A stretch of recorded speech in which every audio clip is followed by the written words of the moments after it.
Hello, it's Mark with Bridge IT Support. Today we're going to talk about passwords.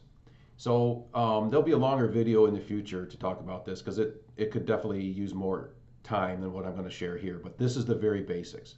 What you need to understand is the hackers are out there with very sophisticated software.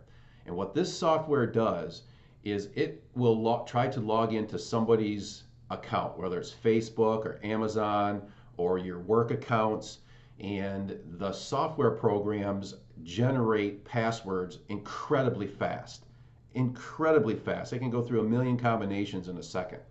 And so, what we want to make sure that we're doing is we have sophisticated passwords that won't allow them to brute force. And you'll hear us tech geeks talk about brute force, and that's the term in the industry. You want to complicate the password so they can't brute force figure out your password and get in, and then they're off and running. So here's your takeaway. Number one, your password should be at least 8 characters long.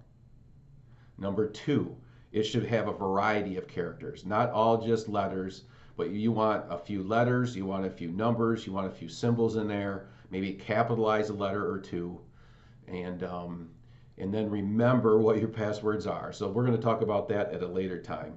But the other thing, number three, is don't use the same password on all of your accounts. Use a different password for Facebook, use a different password for Amazon, use a different password at work, and all the different applications should all have different passwords. Because if these hackers get one of your passwords, most people use that same password everywhere because it's easy to remember. And the hackers, they know that. Everybody does it, so they know it. So as soon as they get your password from Facebook, they start ripping through all the other possible accounts that you could have somewhere using that password, and they get into everything very quickly. So that's your takeaway for this week. So thank you very much, and we'll see you next week.